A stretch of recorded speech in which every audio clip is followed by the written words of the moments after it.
UNESCO Remote Radio Week 2021.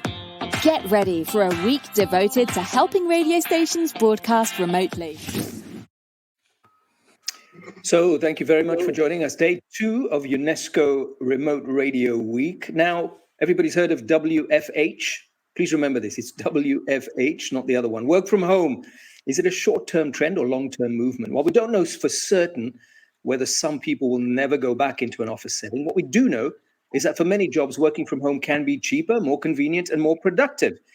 Even if many of us do go back to offices, this pandemic has proven that work from home is possible and sometimes necessary, and this won't be the first and last time that we may have to do this. This UNESCO session shows us how to prepare for any eventuality requiring you to broadcast or podcast from home. To discuss these questions and more, I'm joined by Alex Poon, General Manager, Tech and Shared Services at Media Prima Audio in Malaysia. Snæbjörn Ragnarsson from Iceland. Snæbjörn, I'm going to mess up how I pronounce who you work for, but of course you can help me. He works for Hljóðkirkjan. Right, now say it properly. Say it properly for me. Hljóðkirkjan, yeah. There we go. Hljóðkirkjan. Yeah. They currently run 4 weekly podcasts in Iceland.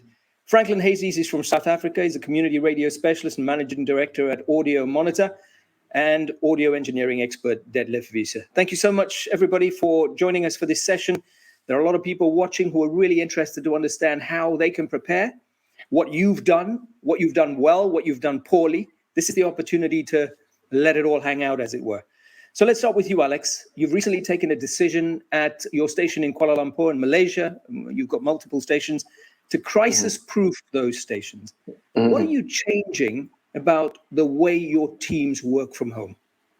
Okay, thanks, Omar, and thanks for having me here. Hello, everyone. Just straight to the point. Nowadays, technologies are too advanced that we can do almost everything from home that we did not realize until this COVID came to us. We implemented a cloud-based system way before COVID happened. That was part of our business continuity plan. In other words, disasters recovery plan. We can switch it on at any time when it happens. However, when it happens, we cannot have the similar setup for all the announcers like what we have in the studio to maintain the best quality. Announcers have to make do how they do it from home, including managing their kids at home, dog barks from the neighbor, construction, and etc. So in fact, one of our announcers actually do it inside the wardrobe to have to maintain the best quality. To have to maintain the best quality, you can imagine that this girl actually go inside the wardrobe and then with his all the dress, all with her face, all these things, to say, "Hi, good morning, everybody. I'm announcers 1, 2, 3," and all these kind of things. And sounds like punishment from Harry Potter. My goodness. Okay. Yes. We get us in that 2 years. In fact, there is on and off where there is that we work from home, and then those announcers who is crucial, they have to go back to the studio. But when we find out one of our colleagues who actually tested positive, and then they have to go back to the whole team has to go back to the studio. So we get a lot of feedback that they have been having a lot of challenge that to maintain the best quality, right? In fact, when we are driving or when we're at home, we're listening through app or we are listening to the FM radio, right? We listen to it, we can see the difference of the audio because we can, very obvious, the music that is played is very good in quality. When we come back to the announcers, it's already got echo and such, right? So what we do is we're trying to give this solution to them. And like I said earlier, we cannot really we are not able to actually give all of the announcers to have the same setup that we have in the studio. Like imagine if they need to have they need to have a mixer or they need to have an audio interface with a mic and such, and we need to have all the foam to be installed. So what do they have, Alex? For all of those presenters working from home, what do they have? In the first place, this is the only weapon they can do. Right, you can hear me is a very good quality, of course, because I'm in a room and it's being proper place, right? But away from my mouth, you can actually hear the echo already, right? So what we do is we actually go into a situation that we no need to go for best quality kind of equipment. So what we do is a must-have. What we do is because in the first place, all of our system are already on cloud. So it's very easy. It's just for them to how to plug into the things, and they have to use the right equipment that they have.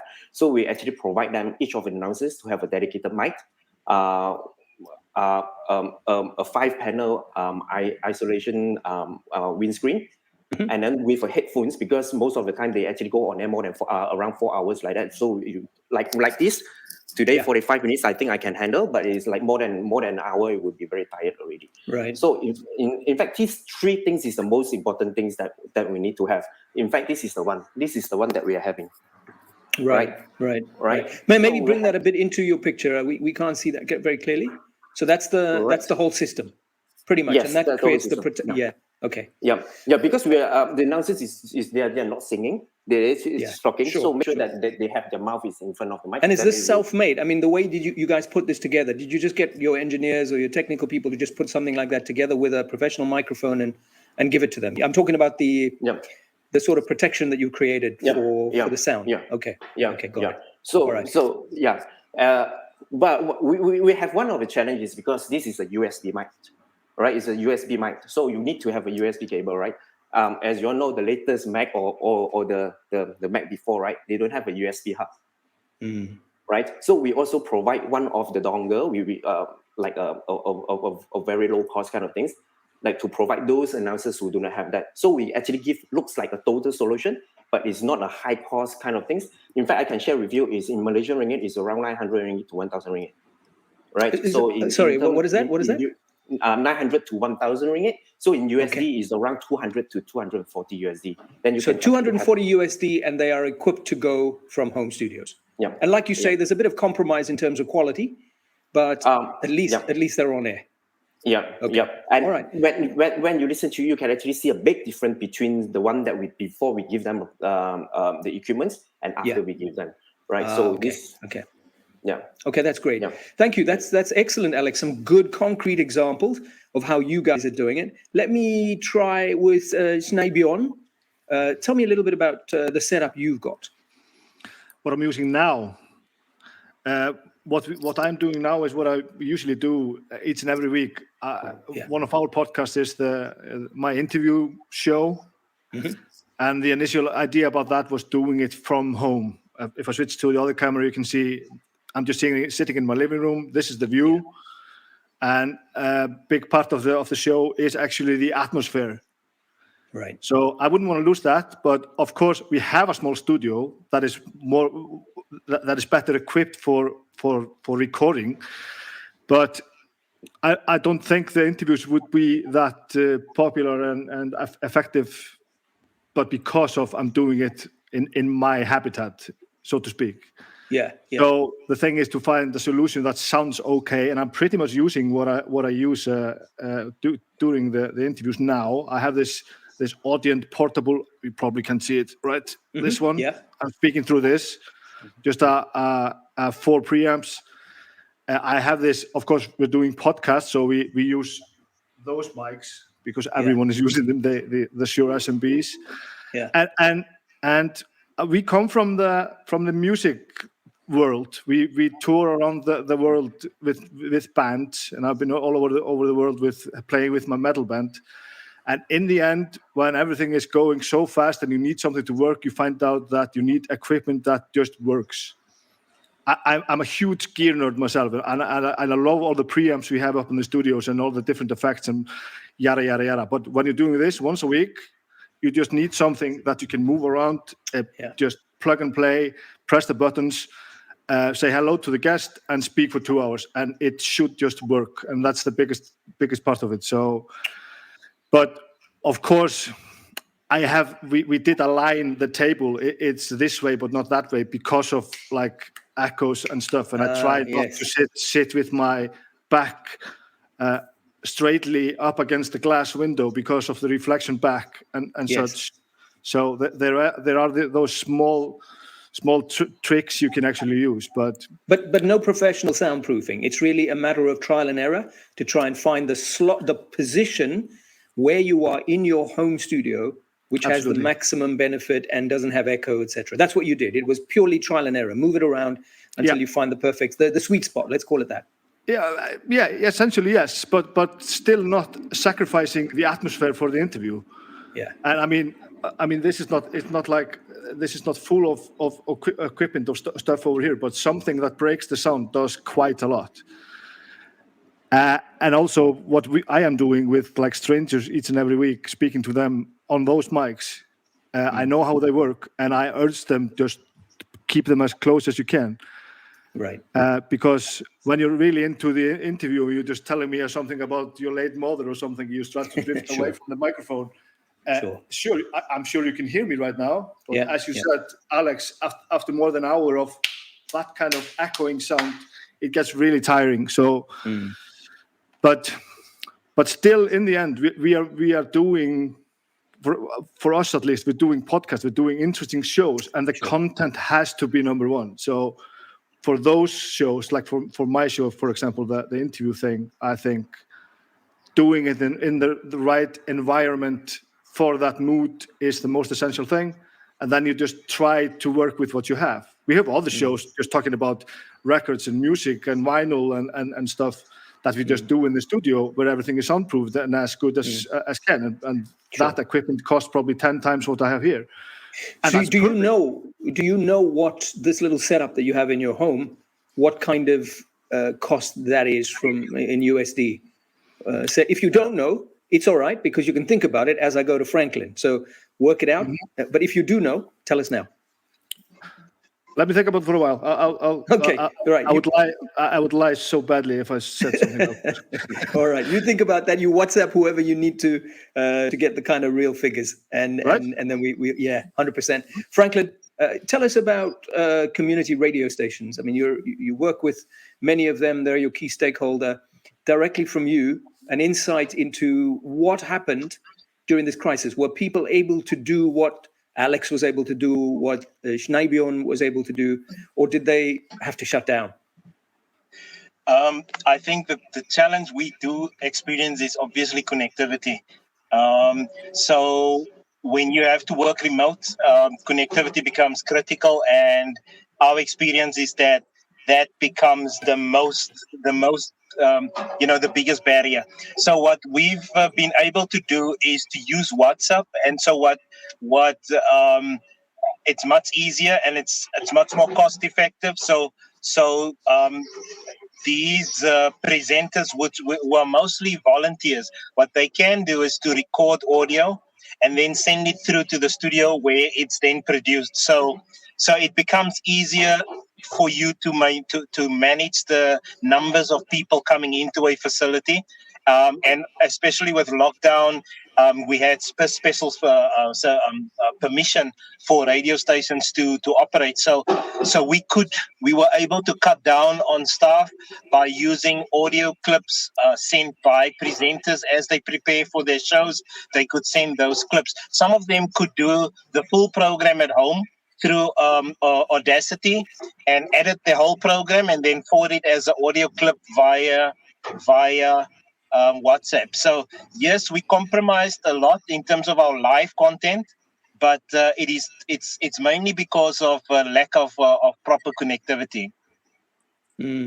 So like you say, they had to be compromised. But if you think about the solution that you were forced into using just to make sure that the community that you are serving, or your community radio stations are serving, are still served through what I guess is the most important moment for them. They need the help, they need the assistance, they need advice, guidance, knowledge, information. What was the cost of making that solution work? You know what? It was about, if you work, we've done a calculation per radio station. So we were able to get support for radio stations in South Africa. It was about 35,000 a month that we could contribute, because that would help with getting, just the basics like sanitation and masks available at the stations, and then back to the technology, we were able to at least acquire more bandwidth and allow these radio stations then to issue, vouchers to these volunteers working from home. So I would say it's in the region of $1,000 to $2,000 if you have to put it in a dollar figure for radio stations. So that's not an individual cost, but that's definitely the radio cost extra that happened. Okay, to allow them to be able to continue remote work. Is that what you're saying? Okay. That is what I say, because what we were able to do is to give vouchers, number one. And for those that need to come in to do the editing, we were able to buy sanitation and masks and make sure that all the protocols are being followed at the stations. Right. So, okay. All right. So Alex, back to you. You talked earlier about the technology side. The other part of this is obviously process. Processes change. When we're living in a normal environment, working in radio, people walk into the studio, 15 minutes, half an hour, however long before, they're prepared, they know what to press. And from a process perspective, there are certain ways of working. What changed in the ways of working when you had to be dislocated from your environment, the normal environment they worked in? Yeah. It is a very good point to point this out, right? Because what I've shared is just like mainly just focus on the DJ or the announcers, right? Like we have a lot of different departments that actually go through this, including the music directors who are actually doing the scheduling of the music and such, right? So what we do, we actually grant them access remotely to the computer that it is in the office from home. That they would just do the scheduling as usual, right? The best thing is because thanks to the internet is in Malaysia is really quite is really good. So we do not have that kind of issues that we faced last time. So what they do is just including the traffic teams, which is we call it as a sales op, right? Where the commercial comes in, where the booking comes in. Thank God that during that kind of that situations, right, we still have some commercial to come in and for the traffic team to do some bookings and such, right?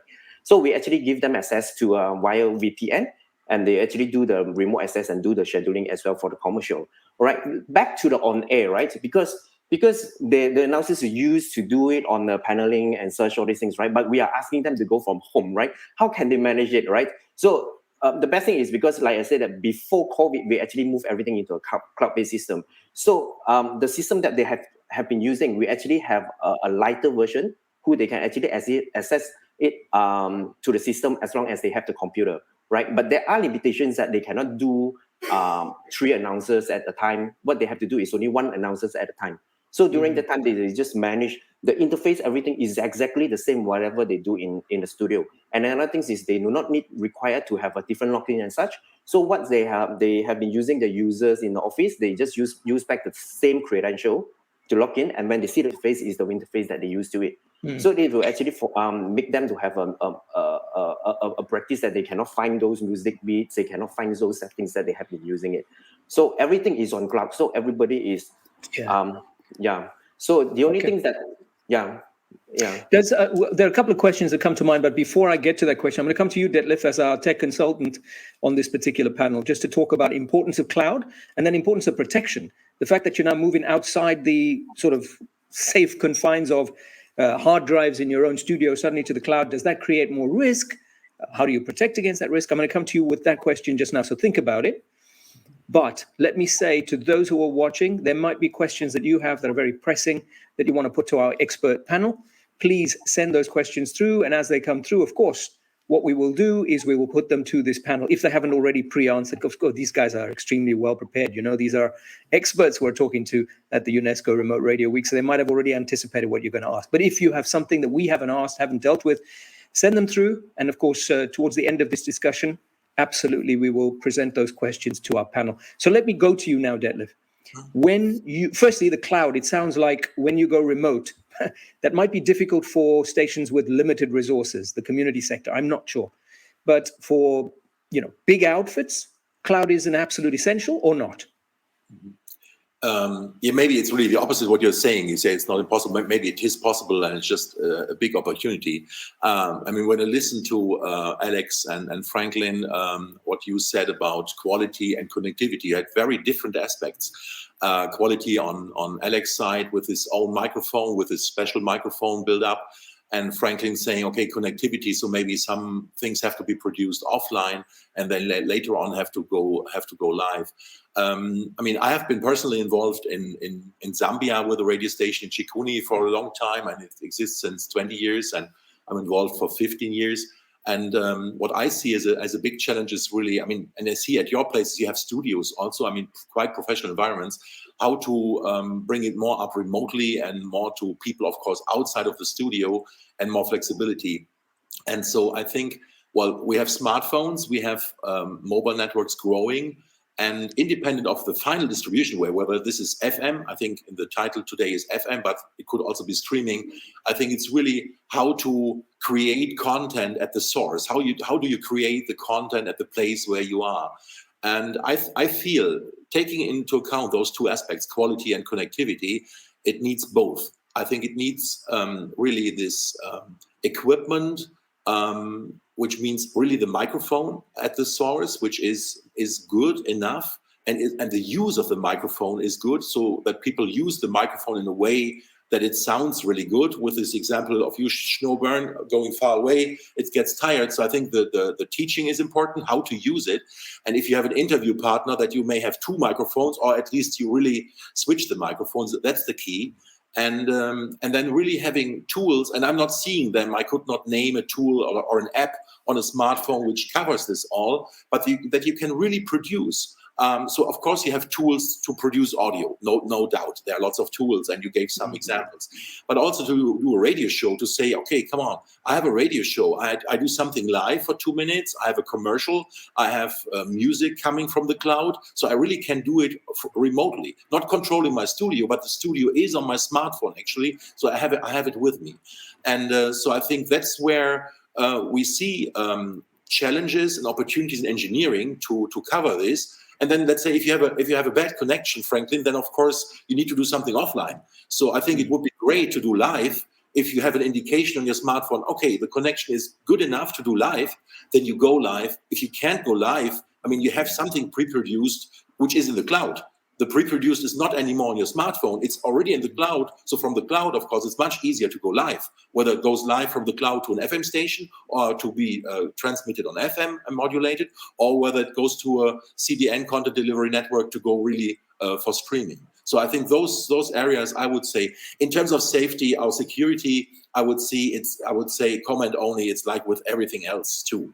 I mean, everybody has to take care about cloud security and use services which are more or less protected and safe. But I mean, this is, I think, our daily business in any job, in any profession to cover that. But I think that's the challenge, to have a solution which covers the live, the interview, the music, the commercials all in one, and really bridges if there is no connectivity to go offline and still have good content.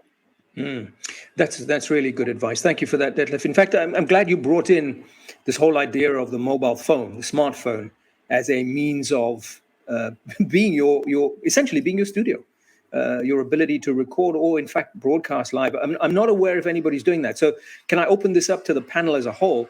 Has any of you seen that in action, where essentially instead of a microphone, instead of that kind of professional setup that we're all very used to, people have used mobile phones to continue their broadcasts? Not sure if any of you have seen that. I'm just opening it up. No, clearly not. Are you talking about for the broadcast itself, or just for the recordings? Well, I think I'm not sure if anybody's ever gone live with that, whether that's possible. Are there apps available that allow people to connect remotely to a studio from their remote setting, and people have actually done that and produced a radio show? Not sure if it's happened. I mean, I can give one example. I mean, of course, you can go live immediately with Instagram and YouTube. So, but that's not a radio. That is not a radio. Sure. So, and I think technically we see this already on audio video. It's available, and you can use this instantly. I could go now live with our session somewhere on Instagram and YouTube. It's no problem. So, I think the need or the challenge is, I mean, to do radio. That's more than just going on with a live stream, and you have to cover. Maybe you want to do an interview with someone and he's not locally available, is maybe remotely available. So you want to do in 3 minutes interview, you want to do 5 minutes music, you want to do 2 minutes moderation, and then maybe 5 minutes a pre-recorded podcast. And so I'm not sure whether you use parts of this. Probably. I mean, I heard some names of brands. You mentioned Audacity, you mentioned WhatsApp, you mentioned other things. So I think parts of this, of course, are used, but not as a whole. As not as a complete. Right. In fact, this question, Raj Elixir, who's one of those who's watching this, sent us exactly that question. Is there any software to go live on air from anywhere? You can see it at the bottom of the screen. Does that exist right now? And, we're okay with naming names because it's about being helpful here on UNESCO Remote Radio Week. I've only been... Yeah, sure. You go first, I've been a part of a radio show that was being broadcasted live, and I remember that they used the phone as a live link, just linking the show. But that was just the whole production, like full-blown production. But in the end, it was only linking through the phone. So it wasn't really a broadcast app or a broadcasting application as such. They were only using the phone as the link, a very reliable and locked and secure link. But that totally worked. But that has nothing to do with the actual production. That's just to get the actual content going out live somewhere else. Right. And Alex, you wanted to contribute to this as well. Yeah, like I said just now, we have a lighter version of the system that we have been using on studio, and we are actually going it from home, right? Not only the laptop. If you have a mobile phone, you can also use it and do the broadcast on phone. But we never tried this before. But one of the things that I can actually recommend to Raj, right, is just like a software that we use is actually we have a lot, right? If I really want to name it, is of course the one that we have been using is actually RCS Zeta to Go. Right, this is the software that we have been using, but in fact, we also look into other options like Radio DJ, and also another one called Play It Live. Right, all is we can actually use directly from a mobile phone. But the problem is your mobile phone. If your mobile phone, like for example iPhone, the latest version, you only have one SIM card, right? So if that connection is down, you do not have a backup. Right. So to overcome this, right, we have another solution, which is not the software. We can have a lot, but also the hardware is very important, right? One of the hardware in Malaysia is very famous. In fact, even our TV station is using it for live broadcast. Right, I can just name it. In fact, this brand should give me some credit on this, some discount when I purchase my next one. If a Live U Solo is LIVE Live U SOLO Solo. Right, it's a very small device, and inside that you can have an option for you to put more than one SIM card, meaning that if one ISP is down, you can actually have a backup for another one. So you can to avoid you having any interruption of the connection. So these are the things that I can recommend to Raj to go and explore. Okay, that's brilliant. Snæbjörn, before I go to Franklin, I want to ask you whether you came up with a number. Yeah, absolutely. Just one quick comment on you, Alex. I really like how you talk about backups, because it really doesn't matter what you're doing. If you don't have a backup or something really huge is going on, you're just done, man. And it has to do with all the equipment pretty much. And this is what you learn from being on the road with your band. Have just backups for everything. I did. The Audient ID44 is around $700 and those mics would be, I think, close to 500 each. So the setup I'm using with two mics, and we have all this like this tiny little preamp here. The fathead is because the mic is drawing quite a lot from the. So we're using the phantom power from the sound card. All in all, somewhere right above 2,000, I guess. But you could get away with. Yeah, but you could get away with quite a lot less, I guess, and I know you could. But what we are aiming for is, because we do it constantly, week after week after week, with a decent equipment, you get less troubles. Yeah, sure. And in the end, it's not just about the quality; it's also about the convenience. And because if you have a crappy guitar amplifier, you only have one good setting, and you have to twist and turn the knobs exactly to that setting, and then it sounds decent. But if you have a great amplifier, you could just turn them however they want, and the sound just changes. It doesn't get better or worse; it's just different. And that's the thing. For example, with those mics, they just work. And even if you do that, and you're talking to your grandmother, she doesn't know what she's doing, they're still okay. We don't have a ruined radio show, even if someone is right here and I don't know what I'm saying and blah blah blah blah blah, it's still decent. if you would have this like on record somewhere in the middle of the table, and everything is going like you did not mean it to be, then you're just pretty much fucked. Excuse my language. Thank you for that. May I add something on the backups? Yes, Detlef, but we don't have a beeper here, so moderate your language, Detlef. Okay. Backup and cloud. I just want to make one comment. Well, if you work on your desktop or on your mobile phone in the cloud, and the live content is the only content which comes from your local place, then the backup gets less critical. So your pre-produced podcasts, your music, your commercials, everything which is pre-recorded comes from the cloud, and only the live comes from your local place.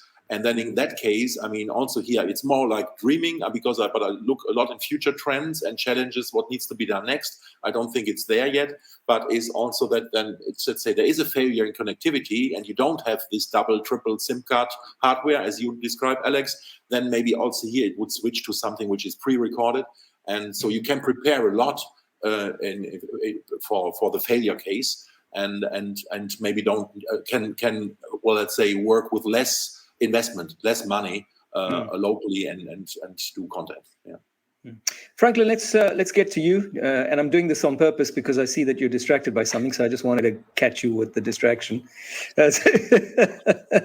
Are you in traffic, Franklin? I hope not. I hope you parked while you're talking to us. No, I'm parked.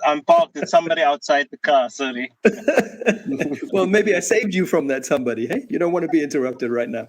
So Franklin, just based on what you've heard from some of the guys in Malaysia, Iceland, some of the advice from Detlef, is there something that you would do differently in the South African situation? Because I think the important thing to say to people is Franklin comes from that community sector. It comes from South Africa. There's not a lot of funding for the community sector in South Africa. It's very limited. It's really difficult to keep things going. Sustainability is an issue. And so when we're hit with a crisis like this, and there will be future crises, is there something that has come out of today's discussion that you would want to change about how you implement at the moment or introduce?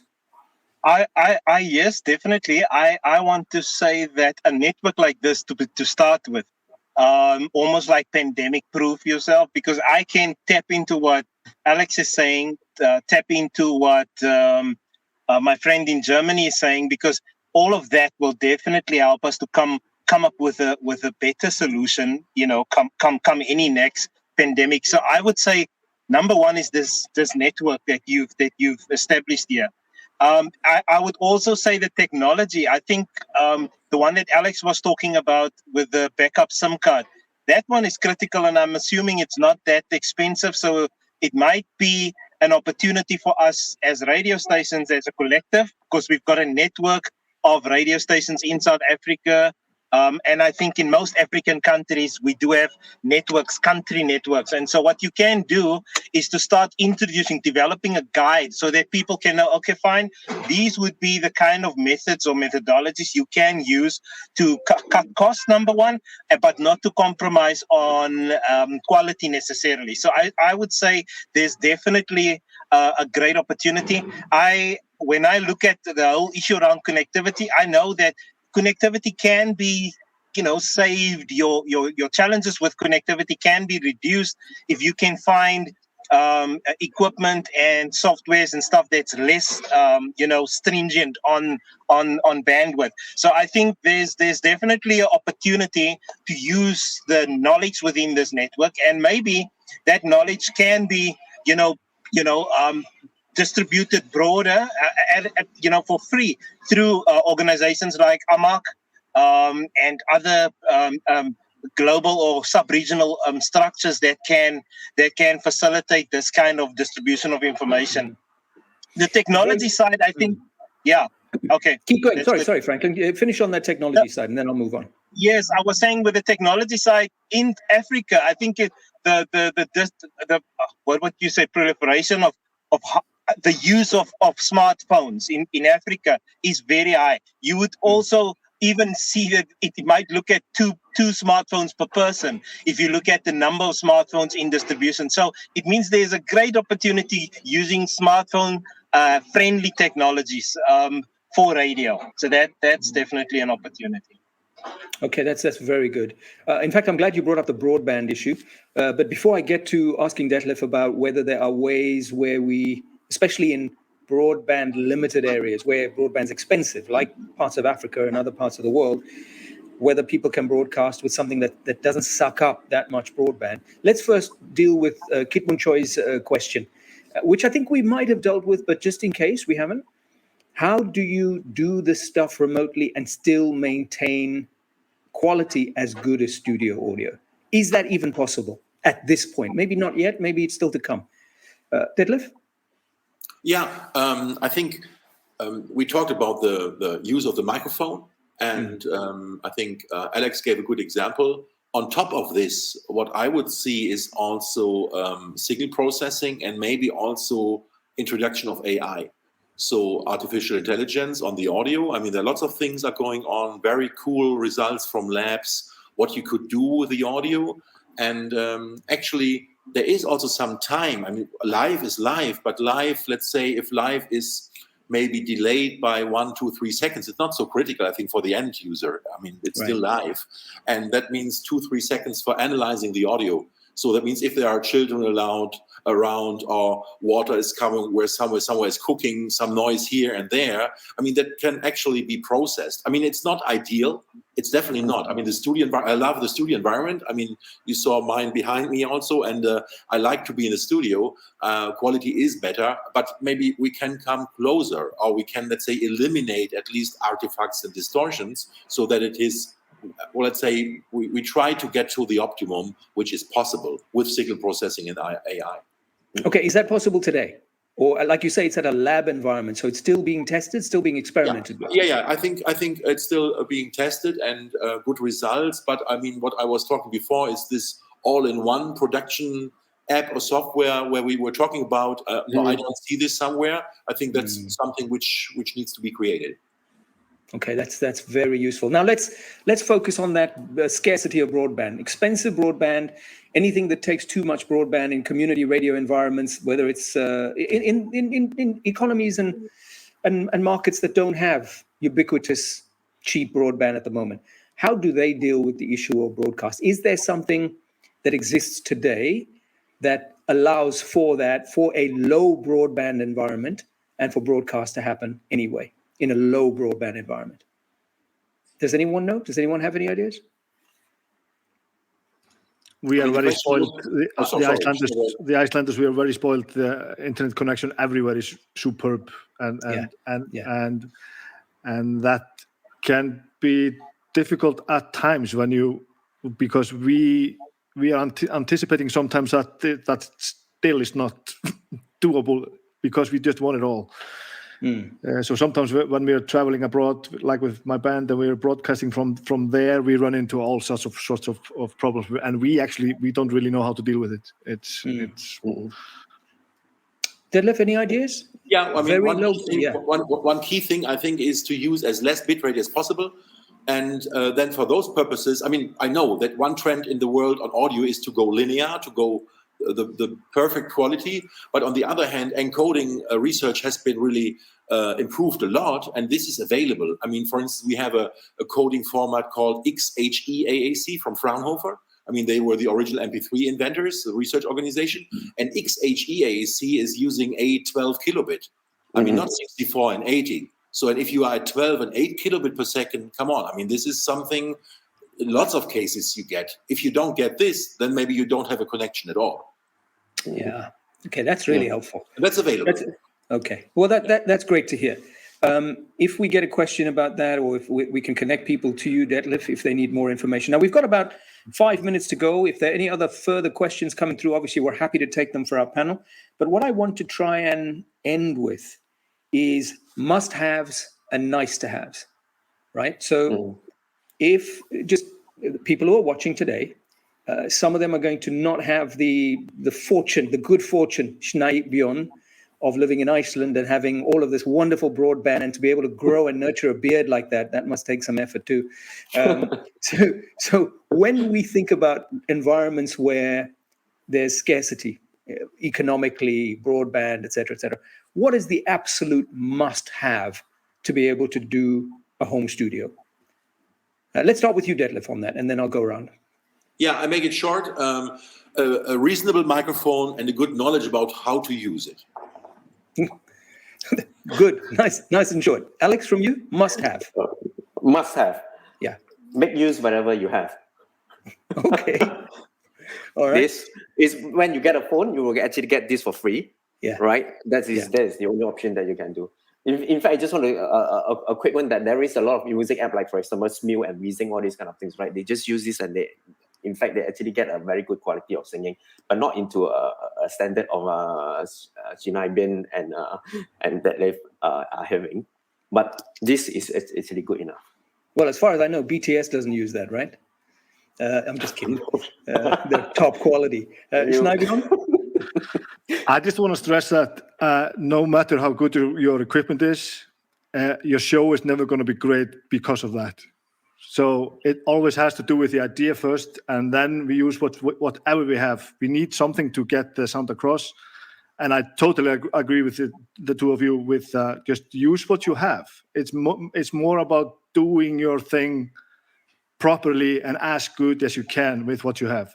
And essentially that's just a microphone and something to record it with, and then or broadcast it with, and then you are good. The most expensive mic in the world is not going to save a bad show. Never. That's sage advice, no question there. Franklin. So I think we were forced to use what we have, and you know what it does? It actually brings color.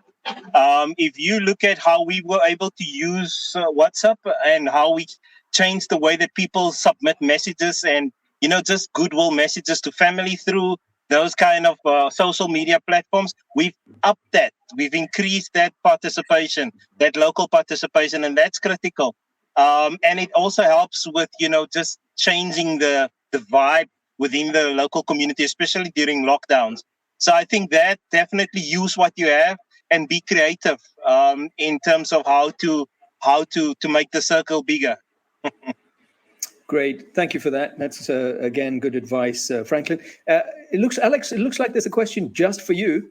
He doesn't want anyone else to answer it. Kitman Choi. Yeah. I'm not sure if it's male or female. Looks like he's my fan. He must be your fan. Yeah, absolutely. If remote live on air will eventually be able to replace on-site studio, or will it be able to replace on-site studios when technology is mature enough? Alex? It is really a very good question, because when we do that, right, when we say that, do we really need a studio? Right? Do we need a studio? Like, for example, in my company, we have 4 to 5 radio stations, right? When we have this, right, we need to have scratch our head to actually every 2 years we need to renovate and or refurbish. We just go everybody, and we don't require to have the announcers to come to the studio and do that, right? We have a challenge, even though when the technology is mature enough, right? There are some other things that we don't have is a human touch. Right, even though when you do it from home, right, if you have 3 announcers to do, right, the chemistry will not be there, because you do not have the meetup and such. For example, there are some other things, like if you're broadcast on air, right, there are some clients like you would like to come to your studio to have a visit on you cannot ask the client to go to your house and visit one by one and such, right? So you will go into the studio, they want to have experience how the broadcast is being done, right? So no matter how a studio you still have to be, and also there's discipline, right? Discipline is as another issue. Imagine that if in an hour time, in an hour or a half an hour time, you have the announcers to go on air, right? But they all are at home. You do not know what they are doing, right? You will be freaked out because it's live, right?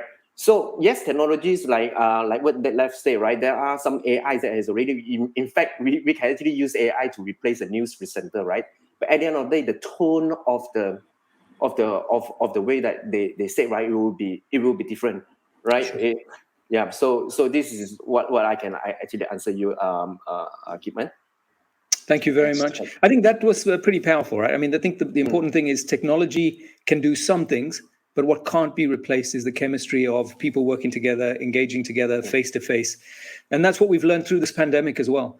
That, we've engaged and had meetings virtually, and we've missed something. We've missed that human connection. And I think that just deeply embedded in our genes, in our DNA, is this this desire to engage with other humans. And that will never be replaced by technology. Great panel. Thank you so much to all of you for your contribution. It's clear that those who have been watching this particular panel, UNESCO Remote Radio Week, have really enjoyed it. Alex Poon, Detlef Wiese, Franklin Huizies, and Snæbjörn Ragnarsson. Thank you so much. Have a great day.